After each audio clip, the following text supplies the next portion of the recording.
Halo, selamat datang di channel saya.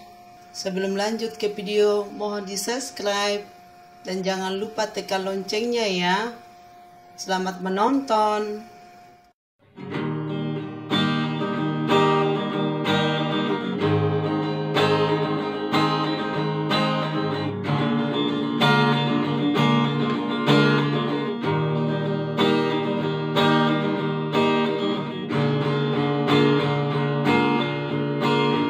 Hari telah berlalu dalam hidup ini, kau mencari artinya, namun tak mendapat. Tak ada yang berarti dalam hidup ini, kecuali Yesus Kristus jadi pilihanmu.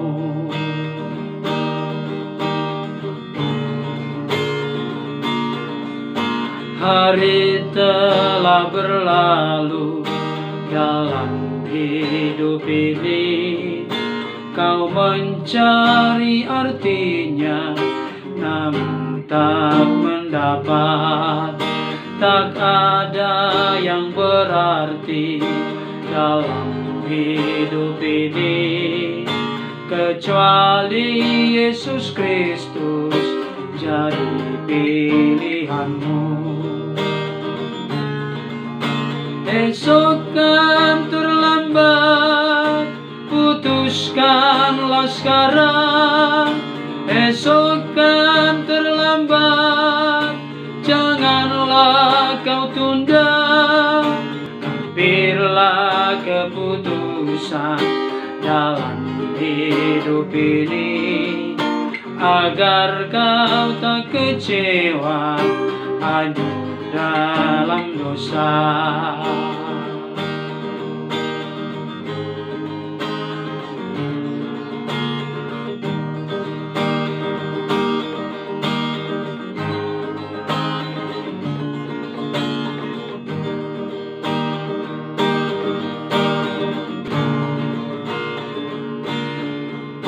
Hari telah berlalu dalam hidup ini, kau mencari artinya, namun tak mendapat. Tak ada yang berarti dalam hidup ini, kecuali Yesus Kristus jadi pilihanmu. Esok kan terlambat, putuskanlah sekarang. Esok kan terlambat, janganlah kau tunda. Ambillah keputusan dalam hidup ini, agar kau tak kecewa hanya dalam dosa. Esok kan terlambat, putuskanlah sekarang. Esok kan terlambat, janganlah kau tunda. Ambillah keputusan dalam hidup ini, agar kau tak kecewa hanya dalam dosa. Agar kau tak kecewa hanya dalam dosa. Agar kau tak kecewa hanya dalam dosa.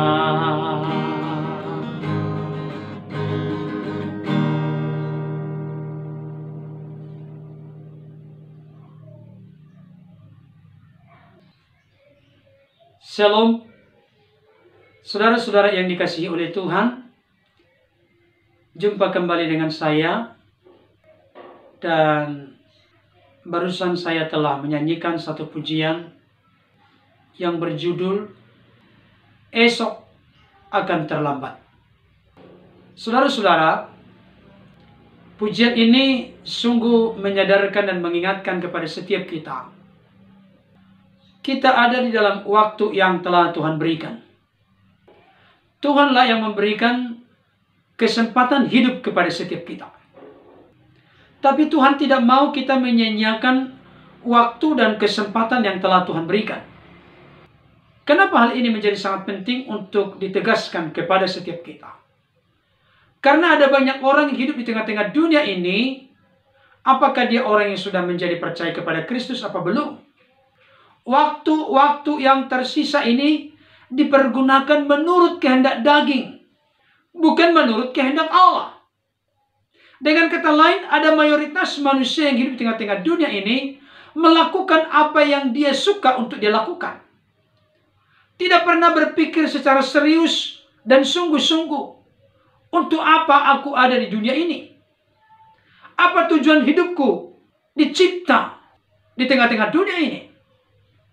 Saudara, orang yang sudah terbiasa menyia-nyiakan waktu dan kesempatan yang Tuhan beri, dengan hidup di dalam dosa, dengan hidup melakukan apa yang dia pandang baik, dengan hidup mempertahankan prinsip-prinsip pola cara yang tidak benar. Saya kasih tahu, orang seperti ini adalah orang yang betul-betul menyia-nyiakan waktu dan kesempatan hidup yang Tuhan berikan. Orang dunia berkata time is money. Waktu adalah uang.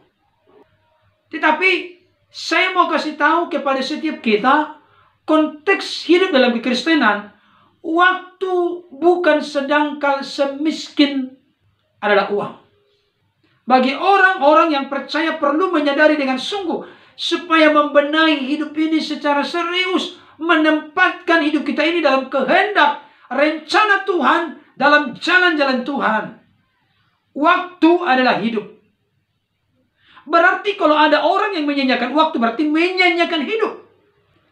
Dan jangan lupa, keputusan yang kita ambil sekarang ini mutlak menentukan masa depan kita, bahkan mutlak menentukan hidup kita di dalam kekekalan, apakah di sorga atau di neraka. Itulah yang menjadi alasan mendasar kenapa firman Tuhan berkata dalam kitab Ibrani, pada hari ini ketika engkau mendengarkan suara Tuhan atau mendengarkan firman Tuhan, janganlah engkau mengeraskan hatimu.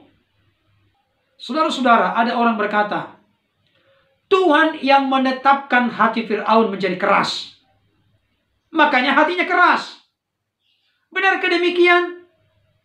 Kalau Tuhan yang menetapkan hati Firaun keras, berarti yang merancangkan Firaun itu tidak berubah adalah Tuhan sendiri. Pertanyaan saya, adakah Tuhan punya rencana jahat? Oh tidak, saudaraku. Tuhan merancangkan yang terbaik kepada kita. Yeremia 29 ayat yang ke-11 berkata, sesungguhnya aku ini tahu rancangan-rancangan yang ada padaku mengenai kamu, yaitu rancangan damai sejahtera dan bukan rancangan kecelakaan, untuk memberikan kepadamu hari depan yang penuh harapan. Rancangan Tuhan, kehendak Tuhan selalu yang terbaik dalam hidup kita. Kenapa?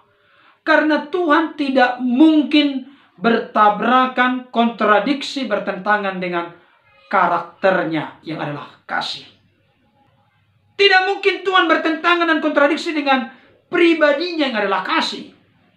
Dalam kitab 1 Yohanes dikatakan Allah adalah kasih. Bukan sekedar Allah mengasihi, tidak. Tapi Allah itu adalah kasih.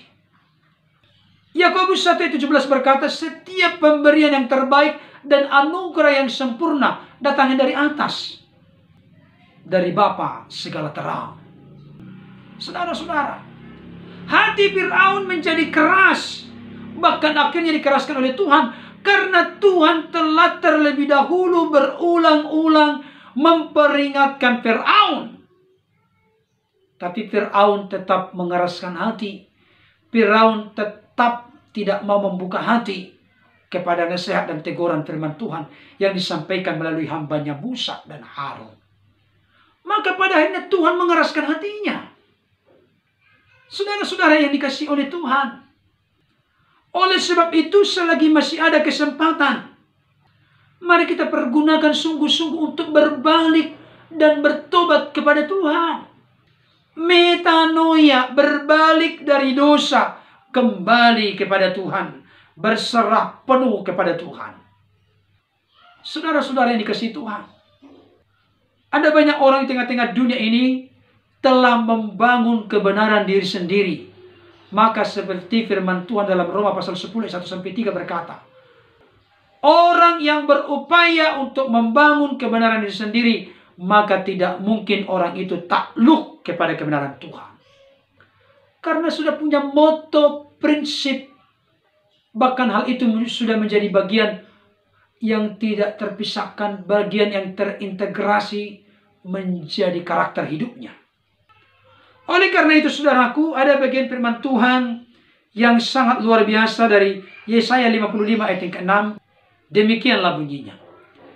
Carilah Tuhan selama ia berkenan ditemui. Berserulah kepadanya selama ia dekat. Saudara-saudara, ada di sini dua kata yang diulang. Selama. Selama. Artinya, ini menunjuk kepada peluang, kesempatan, waktu. Carilah Tuhan selama ia berkenan ditemui. Berarti ada saat nantinya tidak lagi berkenan Tuhan ditemui. Berserulah kepada Tuhan selama ia dekat. Mari saudaraku, biar pujian yang saya nyanyikan ini benar-benar memotivasi, mendorong, merangsang, bahkan mengarahkan langkah kita, mengingatkan dan menyadarkan kita untuk meninggalkan segala jalan-jalan yang jahat, dan kita berserah kepada Tuhan. Saya mau kasih tahu kepada Bapak Ibu Saudara, ada saatnya akan terlambat. Tapi ketika hari ini Tuhan berikan waktu kesempatan kepada kita, mari kita datang. Esok akan terlambat. Ambillah keputusan hari ini. Bagi Bapak Ibu Saudara yang menyaksikan dan mendengarkan pujian serta renungan singkat ini, yang belum menerima Yesus sebagai Tuhan dan Juru Selamat, mari bukalah hatimu, bukalah pikiranmu, undanglah Yesus masuk ke dalam hidupmu, menjadi Tuhan dan Juru Selamat yang memimpin, mengendalikan, menjadi Raja dan Penguasa dalam hidupmu. Katakan kepada Tuhan pada saat ini, ya Tuhan Yesus, aku mengaku aku telah berdosa. Ampunilah, sucikan, kuduskanlah aku. Aku buka hatiku dengan tulus dan sungguh-sungguh. Pada kesempatan ini menerima Engkau sebagai Tuhan dan Juru Selamat dalam hidupku. Terimalah aku, anak-Mu dan ahli waris dan kekal dalam kerajaan-Mu.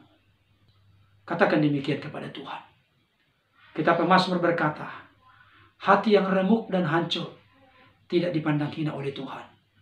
Mari bawa hati kita, hati yang punya kerelaan untuk sadar, mengakui dosa-dosa kita, bertobat, meninggalkan jalan-jalan kita yang salah, berbalik kepada Tuhan, bergantung dan berserah kepada Tuhan.